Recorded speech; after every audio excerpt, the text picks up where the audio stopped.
Bonjour à toutes et bonjour à tous, une nouvelle vidéo sur le pressé. Aujourd'hui, on va débriefer la draft des Broncos de Denver. Et évidemment, pour ce faire, on va y aller avec le spécialiste français des Broncos. C'est Prince, il est là avec nous. Salut Prince, tu vas bien? Salut, comment ça va? Bah ça va bien, ça va bien. On est encore sur l'adrénaline de la draft. Voilà, c'était fantastique. La draft tous les ans, c'est génial, on s'éclate. Donc là, on va en parler un petit peu en détail avec toi. Donc déjà, je l'ai dit, donc tu t'appelles Prince, tu es un spécialiste des Broncos, mais déjà, première question, tu habites où, tu fais quoi dans la vie? Alors, j'habite à Orléans et grosso modo, je m'occupe de rédiger certains contrats pour les collectivités quand elles souhaitent s'assurer. D'accord, pas mal, ah ouais, l'intellectuel en même temps les mathématiques, la finance, le... Eh, pas C'est ça, mal, c'est bien Mino. Et en plus, tu parles bien anglais, de presque ce que j'ai compris. exactement. Bon, bah, tu es pleine de qualité, pas comme ta franchise pourrie du coup. C'est petit. Oui, c'est petit, c'est petit. Ah, mais c'est ce qui me caractérise, ah, je suis petit, je suis petit. Bon, Prince, alors oui, tu as le compte FR Twitter des Broncos. Je vais le mettre à l'écran, là, ton compte. Voilà, Twitter. Tu es très actif. Voilà, toute l'actualité des Broncos, que ce soit les signatures, que ce soit la draft et que ce soit toute la saison. Donc, évidemment, allez le suivre sur Twitter. Et puis, tu écris aussi des articles avec le site ailmarie.fr. C'est ça, c'est un projet collaboratif avec les autres copains qui tiennent les comptes français. Et puis, quand ça nous prend, on écrit des articles.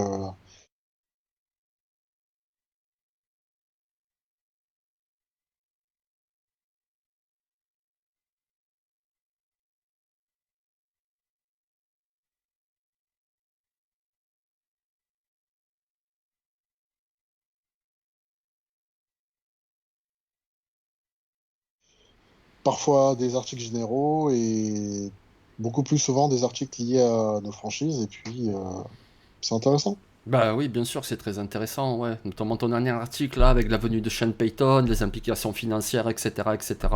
Donc vous avez pu le voir, je l'ai mis là sur la page, vous avez pu le consulter. Allez-y sur ailmarie.fr et pour y lire les articles de notre cher Prince. Donc voilà, on est là aujourd'hui réunis pour parler de la draft des Broncos. Avant de rentrer dans le choix par choix, je vais te demander ton sentiment global sur cette draft des Broncos en 2023. Un sentiment global, sur le fond, bien. Sur la forme, on aurait pu peut-être pas forcément se précipiter, même si après, bon, moi, j'ai pas les dessous et je sais pas si tel ou tel joueur aurait été choisi avant par telle ou telle équipe. Donc, je vois, enfin, c'est un regard assez lointain, mais de ce regard assez lointain, je trouve que c'était un peu précipité, mais globalement, c'était une bonne draft. Ah oui, je À chaud, en pense. tout cas. À Oui. chaud. Oui, oui, évidemment, là on débriefe la draft juste quelques jours après la draft, on le sait, la draft déjà, on va laisser passer une saison pour avoir des indications et puis même 2 saisons pour voir un peu le développement, et évidemment, évidemment, mais bon, on va pas non plus attendre 2 ans et dans 2 ans on va pas parler de la draft 2023, donc du coup on en parle tout de suite, on donne notre impression tout de suite et après on verra bien de toute façon, oui.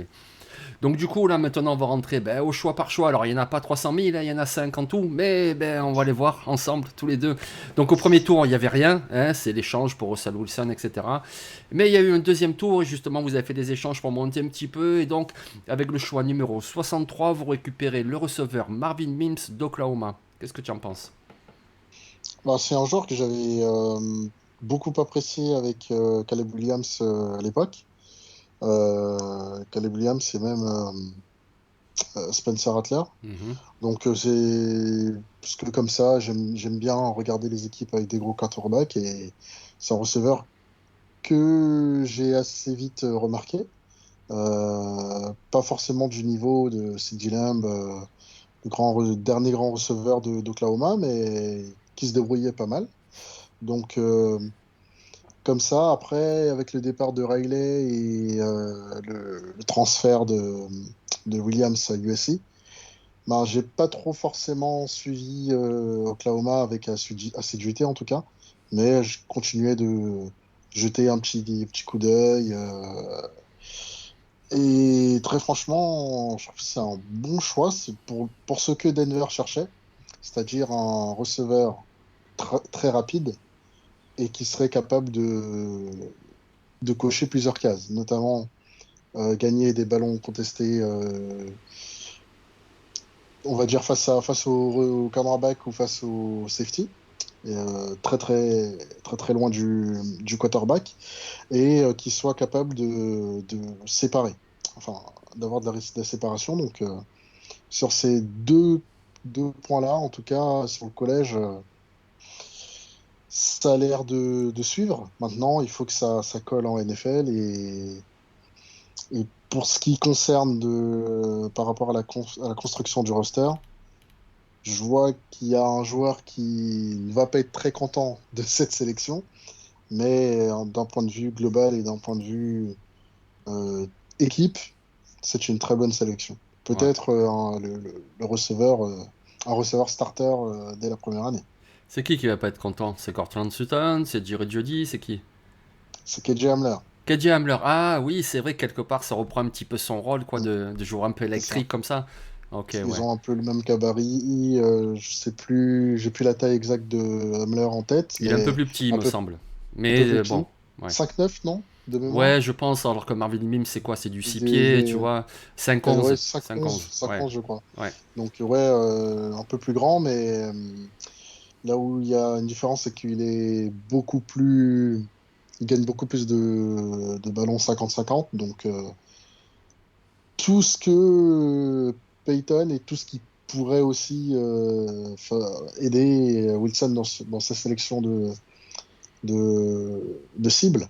Parce que si, enfin, on a déjà Greg Dulcich qui a gagné ce genre de ballon au loin ou qui part tout seul et qui arrive à séparer, à prendre des ballons et marquer des touchdowns. Donc, si on peut avoir un deuxième joueur comme ça ou d'autres comme Julie ou comme Sutton, mais plus il y aura de variété, plus la vie sera facile pour Wilson et c'est tout ce que Denver doit faire aujourd'hui. Ah bah oui, eh oui, forcément, tu investis autant sur un quarterback, tu veux l'entourer du mieux possible.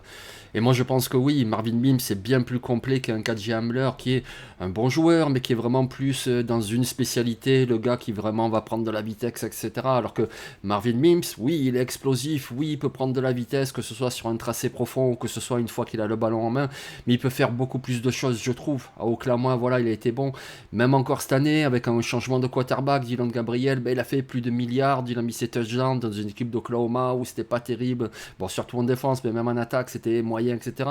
Il a encore Mm. été très bon. Donc, ouais, moi j'ai bien aimé cette sélection de Marvin Mims parce que, alors je m'y attendais pas. Hein, ce qu'il prenne un receveur, je m'y attendais pas. Mais quand j'ai vu ce nom-là, j'ai dit, ah oui, quand même, ça colle bien. Alors je vais pas le Mm. comparer à Tyler Lockett parce que c'est des profils quand même un petit peu différents. Mais quelque part, tu rends aussi un petit peu de cette vitesse, de cette explosivité-là, que tu sais que Russell Wilson, ça marche avec ça. Donc du coup, ouais, moi ça m'a paru intelligent comme choix. J'ai vraiment bien aimé celui-là. Ouais, franchement, et puis j'avais, bon, sans le cacher, j'avais d'autres joueurs en ligne de mire, puisque pour moi, le premier choix n'aurait pas été un receveur, Ouais. et donc plus un choix de troisième jour, et j'avais porté un petit amour sur Parker Washington, qui Ah, était oui. sélectionné au sixième tour, Ouais, par les Jaguars. je sais, Jaguars, Ouais. pour plutôt donc rentrer dans ce rôle de joueur qui va rendre des services, etc. Et là où je me suis dit, avec les rumeurs de transfert, avec tout le tralala, un joueur qui aurait pu remplacer Courtland Sutton, qui vient aussi de la même fac, Rashee Rice, Ah, ah. et qui a été sélectionné Et ouais. par les Chiefs. Eh oui, Donc, eh oui, eh oui. ça, j'ai un peu, voilà, mais Ouais. bon, c'est pas grave. Eh oui, c'est Mais je suis encore quand même pire. content d'avoir Mills. Oui, oui, oui, oui, oui, c'est un super joueur. Mais c'est vrai que ça met les nerfs, quoi. Ça me fait penser, tu vois, quand on a commenté, quand on a fait le live de la draft, il y avait Grégory, il voyait tous les joueurs qu'il aimait partir soit aux Panthers, soit aux Saints, soit quand ça part en plus, il y a un rival de division, tu les as un petit peu là, quoi. C'est, voilà. Mais bon, Marvin Mims, moi je pense que c'est une très bonne pioche. Et puis alors, le choix suivant, franchement, moi c'est un joueur que j'aime vraiment beaucoup, c'est le linebacker Drew Sanders d'Arkansas. C'est un joueur, alors il est encore un petit peu brut, etc. Mais ouais, il a un potentiel de malade. Drew Sanders, qu'est-ce que tu en penses? Ben, de ce que j'ai vu, c'était un joueur enfin, une recrue d'Alabama Mhm. et qui, bon, Alabama, on sait ce que c'est. Soit tu t'imposes et tu joues, soit tu ne t'imposes pas, tu attends peut-être ton tour ou tu prends des devants et tu transfères. Et ce qui a été le cas de Sanders. Et puis, sur la saison 2022, franchement, époustouflé. Un peu sur ma faim, parce que je me dis, s'il était resté encore un an, il faisait encore une saison comme ça, voire plus.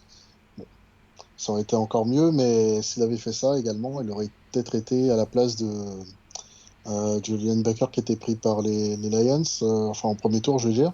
Donc, il y a les bons côtés, les mauvais côtés de sélectionner un joueur au troisième tour. Donc, bon, quand même content d'avoir ce type de joueur que je pense qu'il n'a, enfin, que le gap entre, et là j'ai oublié le nom du joueur pris par les Lions, Oui, tu parles de euh, Jack Campbell, Jack Campbell, exactement. Je pense que le gap entre le joueur, enfin, le pick 18 et le pick 67.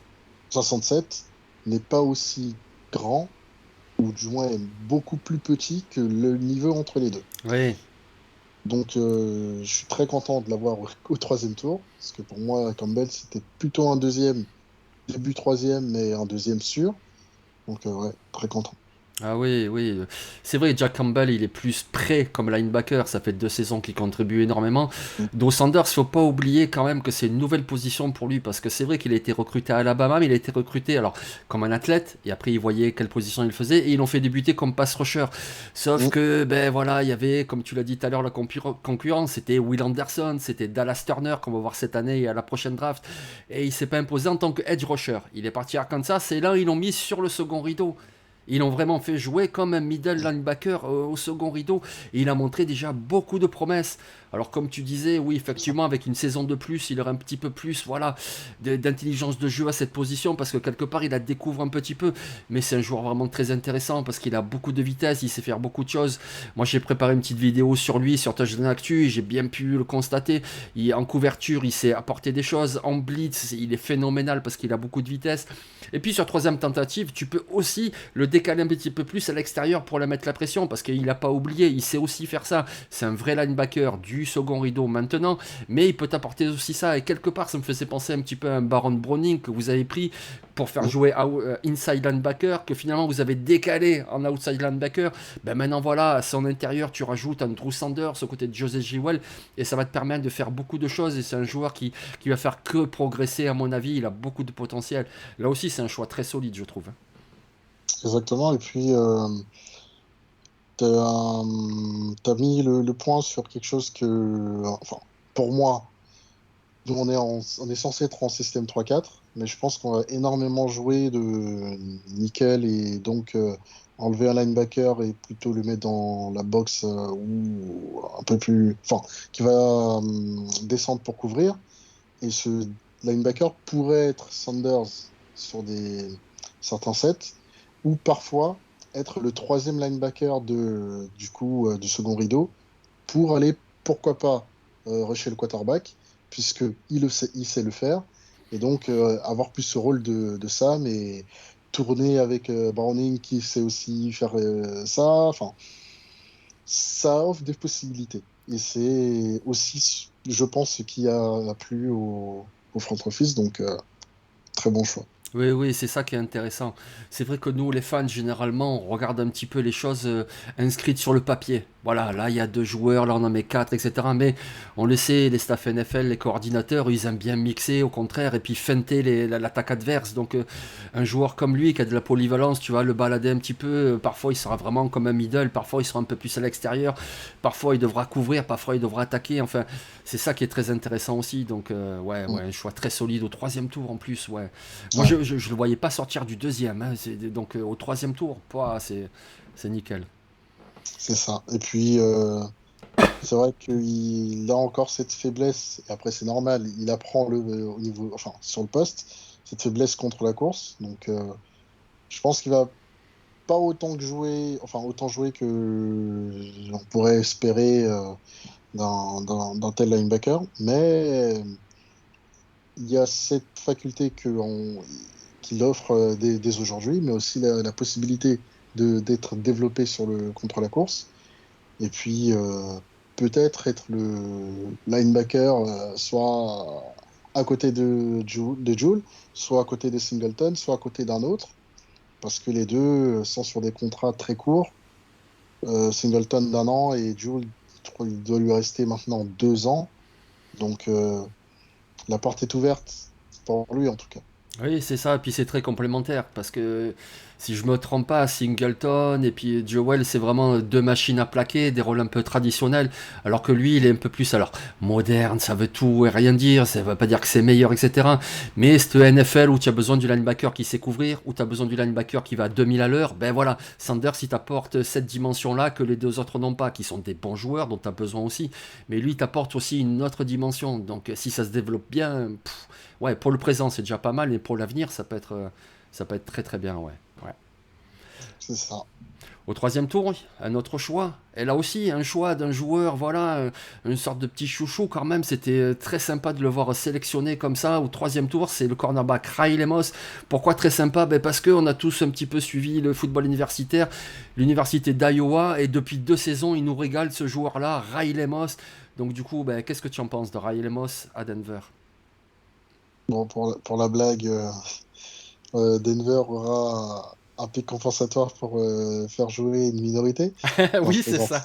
Non, mais ah ben, au poste de cornerback, c'est une minorité, hein. Un cornerback blanc, franchement, c'est quoi? Oui. Oui. Mais bon, je referme un peu la parenthèse, parce que Ouais. ça peut être mal pris Oh, par certaines personnes, mais en tout ouais. cas, c'est un joueur très intelligent.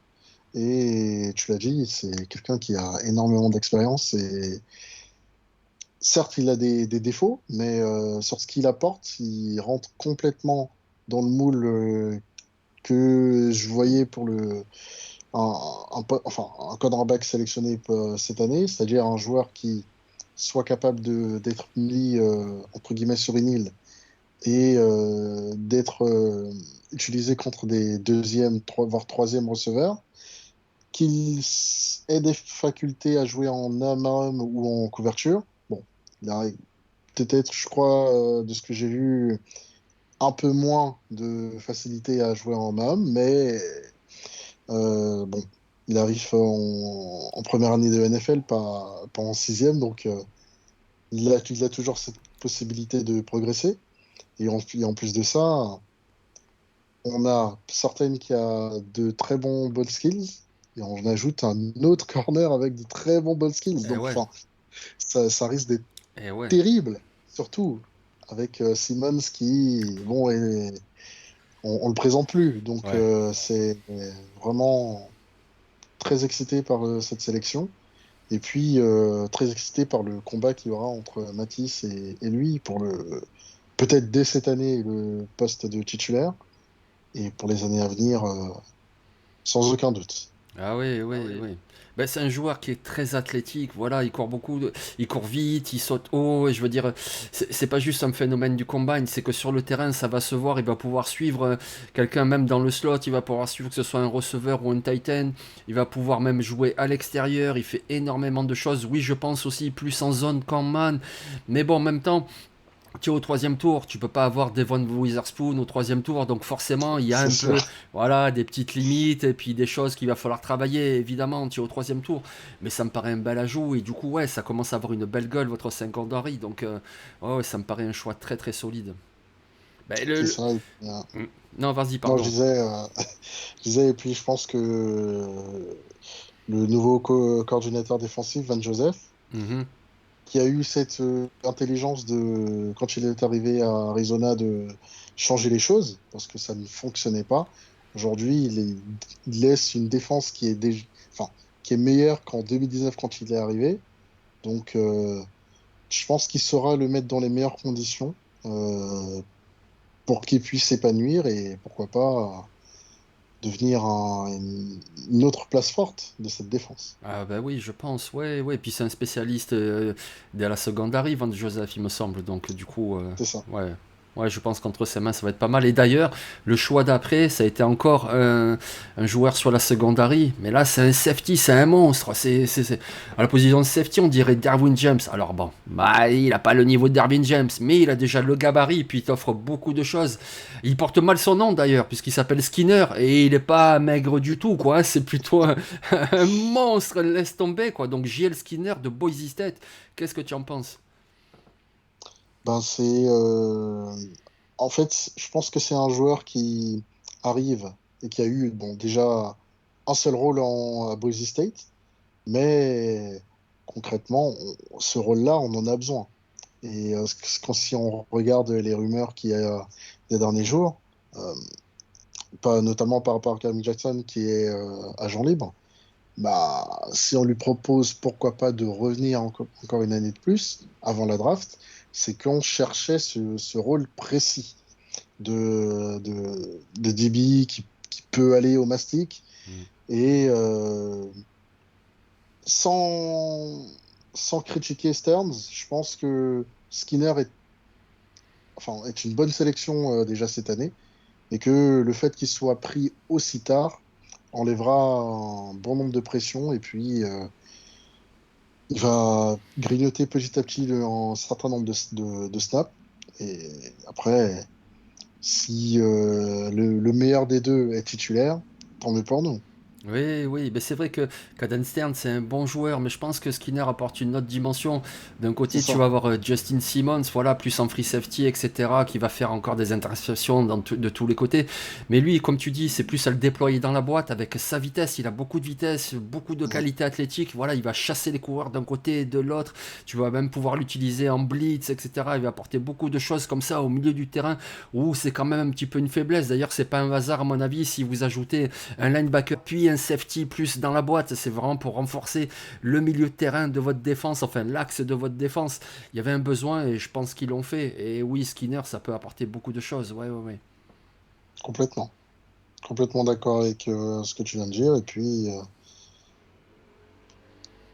c'était aussi par anticipation la défense qu'il fallait renforcer, puisqu'il y a eu beaucoup d'investissements sur l'attaque sur les dernières drafts.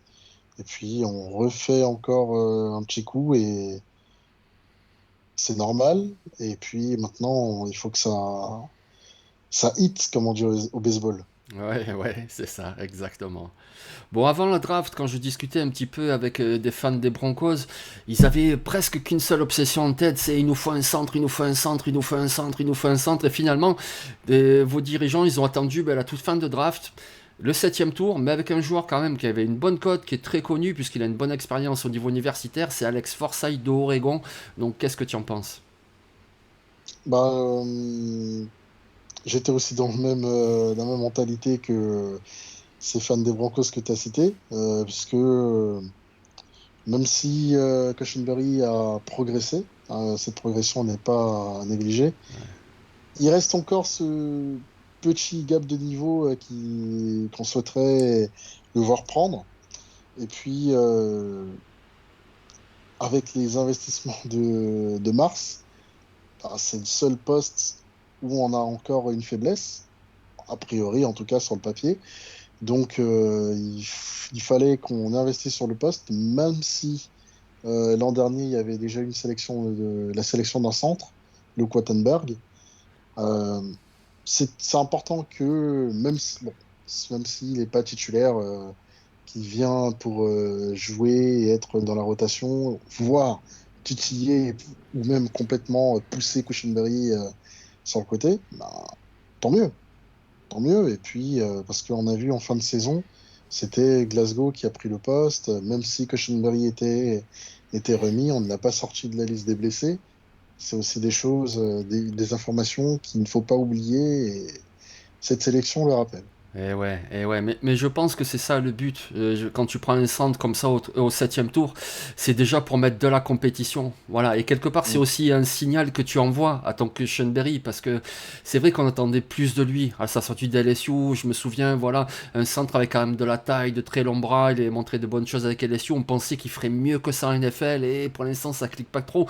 Donc du coup, ben, tu lui renvoies un signal de rappel comme ça. Hé mon gars, tu sais quoi, on a pris un gars là quand même, il sait jouer au football, il est moins athlétique que toi, etc. Mais il sait jouer au football, il peut prendre ta place. Donc, tu as intérêt à te remuer pendant le camp. Donc, ne serait-ce que déjà faire ça, c'est déjà pas mal. Et puis après, ben, un peu de rotation sur la ligne offensive, tu en as toujours besoin. Donc, du coup, ça me paraît un bon choix aussi, Forsyth au septième tour. Donc, C'est ça. donc Non, finalement, vas-y. ouais, bah, j'allais dire que finalement, très peu de choix de draft, mais quand même des joueurs très solides qui ont prouvé à l'université. Moi, c'est ça, si je regarde cette draft dans l'ensemble, c'est que des joueurs qu'on connaît. Alors, c'est pas juste, ça nous rassure à nous, les fans extérieurs, parce qu'on les connaît, mais c'est parce qu'on les a vus jouer, quoi. On a vu les matchs. C'est pas juste, on a vu leur nom passer dans les mock drafts et on se dit, ah, c'est bien. Non, non, on a vu les matchs et tous, ils ont été bons. Je veux dire, Skinner à Boise State, on l'a vu. Marvin Mims à Oklahoma, on l'a vu. Drew Sanders, on l'a plus que vu. Skinner, même Forsyth, donc avec Oregon. Donc ça me plaît aussi beaucoup parce que j'allais dire valeur sûre, c'est à la draft, il n'y a jamais de valeur sûre, évidemment, on ne sait jamais ce que ça peut donner, mais quelque part tu minimises un petit peu le risque en prenant des joueurs qui ont prouvé et au plus haut niveau universitaire. Oui, on pourra toujours te sortir un mec de division 2, genre Kyle Duggar qui arrive de nulle part et puis te fait, il marche bien à la NFL, mais la plupart du temps quand même, si tu viens de ces gros programmes-là, tu as joué dans des gros matchs à enjeu devant 50, 80 000 personnes, enfin, mais quand même c'est rassurant. Et donc moi déjà, voilà, quand je regarde cette draft au niveau global, ben, j'aime bien. Et justement, c'est ma prochaine question. Ben, si tu as une note à mettre à la note... oh là là. Si tu as une note à mettre à la draft des Broncos, qu'est-ce que tu mettrais? Sur le système français, je dirais un bon 13-14. Ouais. Sur le système américain, je dirais un bon B, peut-être déjà B+, à la mi-saison, Mhm. mais moins, mais en tout cas un bon B. Parce qu'il y a des joueurs qui risquent de nous surprendre. Oui, oui, je suis d'accord avec toi. C'est clair que je peux pas aller sur A parce qu'il manque voilà ce joueur élite que tu aurais pris au premier tour si tu avais eu un premier tour, etc. Mais quand tu regardes, voilà, je vais pas répéter ce que je viens de dire à l'instant, c'est que des bons joueurs, des joueurs qui ont contribué, qui en plus correspondent aussi à des besoins, des manques. Donc du coup, ah ouais, c'est pour moi c'est un B, un solide B. Ben Prince, pour terminer cet épisode, je vais te proposer, tu sais quoi, une question en forme de quiz, tu sais un petit peu le qui suis-je de questions pour un champion. Je vais te donner 4 indices et tu vas devoir me retrouver un joueur. Le premier indice, comme ça, gratuit, fait pas partie des 4, c'est que c'est un joueur qui a été choisi au premier tour de la draft. Voilà, je ne vais pas aller chercher des mecs de nulle part, le linebacker numéro 4 de je sais pas qui, non, c'est que des joueurs voilà, très connus, etc. Donc 4 indices et tu vas jouer et puis évidemment les amis qui nous regardent, ils vont jouer également. Donc le premier indice sur ce joueur, c'est que je suis né et j'ai grandi en Europe.